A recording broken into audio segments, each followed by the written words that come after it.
Amma 7th anniversary Dhamaka offers. Shop 599, win 777 exclusive prizes. WhatsApp లో order చేయండి, gift పట్టండి.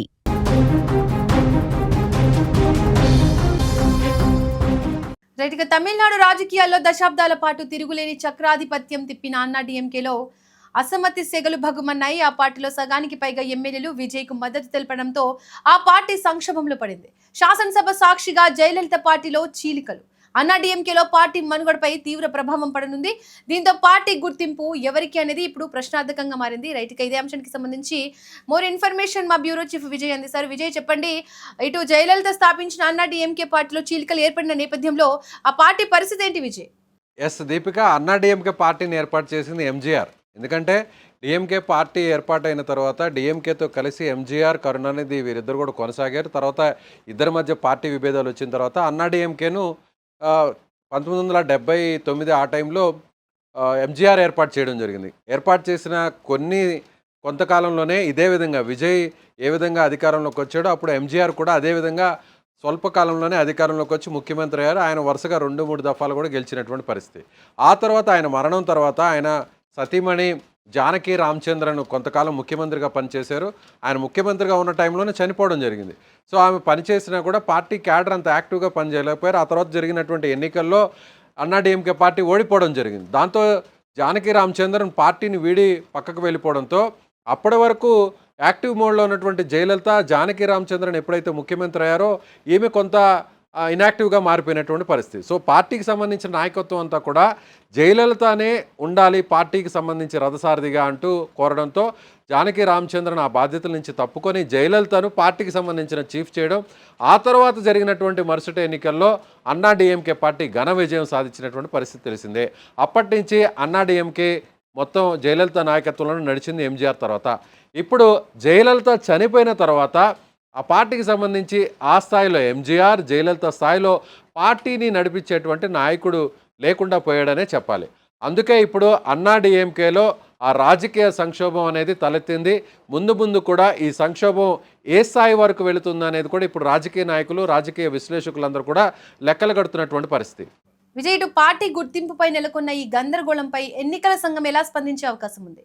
Yes, అంటే దీపిక, ముందు మనం డీటెయిల్గా మాట్లాడుకోవాలి. అంటే పార్టీకి సంబంధించినటువంటి ఏ విధంగా ఈ పార్టీ నిర్మాణం జరిగింది, ఏర్పాటైంది, ఆ తర్వాత జరిగినటువంటి పరిణామాలు వాటన్నింటిని కూడా మనం ఒకసారి డిస్కస్ చేసుకుంటే, ఇప్పుడు నాయకత్వంలో ఏమి ఉంది కాబట్టి విజయ్ని చూశారు కాబట్టి విజయ్ వైపు ఆ పార్టీకి సంబంధించిన నాయకత్వం అంతా కూడా నిలబడేటువంటి పరిస్థితి ఉంది. అందుకనే ఇప్పుడు అన్నా డీఎంకేలో ఇప్పుడు గెలిచినటువంటి ఎమ్మెల్యేల సంఖ్య 47 మందిలో 25 మంది అసెంబ్లీలో విజయ్కు ఓటేశారు, విజయ్కు అనుకూలంగా ఓటేశారు. అంటే పార్టీకి సంబంధించినటువంటి నిర్ణయాన్ని వ్యతిరేకిస్తూ వీళ్ళు అక్కడ తిరుగుబాటు చేసినటువంటి పరిస్థితి. ఎన్నికల నియమావళి కానీ లేదంటే రాజ్యాంగం చెప్తున్నటువంటి విషయాలను కానీ మనం ఒకసారి పరిశీలన చేస్తే గతంలో జరిగినటువంటి పరిణామాలను కూడా మనం ఒక చిన్న ఉదాహరణగా నేను చెప్పేటువంటి ప్రయత్నం చేస్తాను. ఇదే విధంగా గతంలో మహారాష్ట్రలో శివసేన, బీజేపీ రెండు కలిసి పోటీ చేశాయి. శివసేన పార్టీ ఏర్పాటైన తర్వాత నుంచి కూడా బీజేపీకి మిత్రపక్షంగా కొనసాగినటువంటి పరిస్థితి. బాల్ థాకరే ఈ పార్టీని ఏర్పాటు చేసినప్పటికీ కూడా ఆయన చనిపోయిన తర్వాత ఆయన కుమారుడు ఉద్ధవ్ థాకరే పార్టీ బాధ్యతలను ఆయన తీసుకోవడం జరిగింది. బీజేపీతో కలిసి ఎన్డీఏలో భాగంగా పోటీ చేస్తే అప్పుడు ఎన్డీఏకి అవసరమైనటువంటి మ్యాజిక్ ఫిగర్ రానటువంటి పరిస్థితి. అప్పుడు శివసేనకు సంబంధించినటువంటి ఉద్ధవ్ థాకరే ఏం చేశారంటే బీజేపీకి హ్యాండ్ ఇచ్చి మోసం చేసి ప్రత్యర్థి పార్టీల్లో కూటమిగా పోటీ చేసినటువంటి ఎన్సీపీ, కాంగ్రెస్తో కలిసి అలాగే ఈ శివసేన 3 పార్టీలు కలిసి అప్పుడు ఉద్ధవ్ థాకరే ముఖ్యమంత్రి అయినటువంటి పరిస్థితి. సో బీజేపీకి ఒక పెద్ద షాక్ ఇచ్చాడు. అప్పుడు దేశ రాజకీయాలంతా కూడా ఒక పెద్ద సంచలనంగా మారినటువంటి పరిస్థితి ఇది 2018-19 టైంలో. ఆ తర్వాత బీజేపీ ఎవరైతే ఉద్ధవ్ థాకరేకి షాక్ ఇచ్చే విధంగా ఒక పెద్ద ట్రీట్మెంట్ ఇచ్చిందనే చెప్పాలి. సో శివసేనలో ఉన్నటువంటి షిండే వర్గం అంతా కూడా ఇదే విధంగా చీలిపోయింది. అప్పుడు దాదాపు 40-50 మంది వరకు గెలిచినటువంటి ఎమ్మెల్యేలలో దాదాపు మెజారిటీ ఎమ్మెల్యేలు 37 మంది ఉద్ధవ్ థాకరేను కాదనుకొని బయటకు వచ్చేసి వీళ్ళందరూ కూడా తిరుగుబాటు చేశారు. షిండేకి సంబంధించినటువంటి వర్గంగా వీళ్ళు గుర్తింపు పొందారు. షిండే నాయకత్వంలో శివసేనకు హ్యాండ్ ఇచ్చి వీళ్ళు బయటకు వచ్చేశారు. బయటకు వచ్చి బీజేపీకి సపోర్ట్ చేసి బీజేపీతో అక్కడ అంటకాగినటువంటి పరిస్థితి, బీజేపీ ప్రభుత్వాన్ని ఏర్పాటు చేసినటువంటి పరిస్థితి జరిగింది.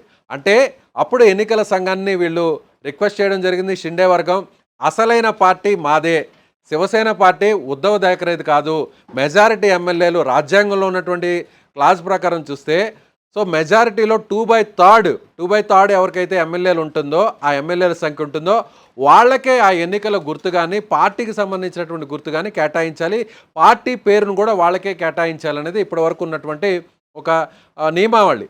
ఆ నియమావళి ప్రకారం చూసినట్లయితే అప్పుడు షిండే వర్గానికి 2/3 అంటే 50 మందిలో ఉన్నటువంటి 2/3 సంఖ్య చూస్తే 35, అంటే అప్పటికే 33 కంటే కూడా ఎక్కువగా 37 ఉంది. కాబట్టి ఎన్నికల సంఘం కూడా సో ఏదైతే విల్లు గుర్తు శివసేనకి ఆనవాయితీగా వస్తున్నటువంటి పార్టీ గుర్తు విల్లు ఎన్నికల గుర్తుందో ఆ ఎన్నికల గుర్తును కూడా ఈ వర్గానికి కేటాయించడం జరిగింది. అలాగే శివసేన పార్టీ పేరును కూడా షిండే వర్గానికి కేటాయించడం జరిగింది. సో బాల్ థాకరే కుమారుడు ఉద్ధవ్ థాకరేకు ఆయన పార్టీ ఆయనకు దక్కకుండా పోయింది. సో ఆయన చివరికి శివసేన యూబీటే అంటే ఉద్ధవ్ బాల్ థాకరే అనేటువంటి పేరు వచ్చే విధంగా ఇంకొక పేరుతో పార్టీని మార్చుకోవాల్సినటువంటి పరిస్థితి వచ్చింది. ఇవన్నీ ఎందుకు నేను డిస్కస్ చేస్తున్నానంటే ఇప్పుడు సరిగ్గా తమిళనాడులో కూడా ఇలాంటి పరిస్థితే వచ్చింది. తమిళనాడులో అన్నా డిఎంకే కూడా ఇలాంటి పరిస్థితే వస్తుందా అనేది కూడా చూడాల్సినటువంటి పరిస్థితి. అంటే ఇప్పుడు ఇక్కడ అన్నా డిఎంకే విషయానికి వస్తే ఈ ఎన్నికల్లో గెలిచినటువంటి సీట్లు 47లో 2/3 అంటే 32 2/3 అంటే ఇప్పుడు ఆల్రెడీ 25 మంది తిరుగుబాటు చేశారు. తిరుగుబాటు చేసి వీళ్ళందరూ కూడా విజయ్కి సపోర్ట్ చేశారు. అంటే ఒకవేళ ఈ పార్టీని మాకు కేటాయించాలి, పార్టీ ఎన్నికల గుర్తును మాకు కేటాయించాలి, లేదంటే ఈ పార్టీని తీసుకెళ్ళి నేరుగా గంపగుత్తగా టీవీకే పార్టీలో విలీనం చేస్తాము అన్నా డిఎంకే పార్టీని కూడా అలాంటి నిర్ణయం తీసుకోవాలనుకుంటే ఇప్పుడు వాళ్ళకి కావాల్సినటువంటి సంఖ్య కేవలం 7. 25 మంది ఎమ్మెల్యేలు ఆల్రెడీ బయటకు వచ్చేసారు. ఇంకొక 7 మంది కానీ సపోర్ట్ వస్తే ఎన్నికల నియమావళి ప్రకారం రాజ్యాంగంలో ఉన్నటువంటి షెడ్యూల్ ప్రకారం చూసినట్లయితే ఇంకో 7 మంది కానీ వీళ్ళతో జత కలిస్తే అప్పుడు అన్నా డిఎంకే పార్టీకి సంబంధించినటువంటి గుర్తింపు కూడా తిరుగుబాటు ఎమ్మెల్యేలకు వస్తుంది. అన్నా డిఎంకే పార్టీకి సంబంధించినటువంటి ఎన్నికల గుర్తు కూడా వీళ్లకు వస్తుంది. లేదంటే ఈ పార్టీని విజయ్ పార్టీలో కూడా విలీనం చేసేటువంటి నిర్ణయం కూడా వీళ్ళు తీసుకునేటువంటి అవకాశం ఉంటుంది. ఇప్పుడు ప్రజెంట్ అయితే మాత్రం ఇప్పటికిప్పుడు 25 మందికి ఆ శక్తి లేదు. మరొక 7 మంది వస్తే మాత్రం ఆ నిర్ణయం తీసుకునేటువంటి అవకాశం ఉంది. ఇక మరొక పాయింట్ కూడా మనం ఇక్కడ డిస్కస్ చేసుకోవాలి. ఏంటంటే ఇప్పుడు 25 మంది ఉన్నారు కాబట్టి ఈ 25 మందిని ఏం చేస్తారు?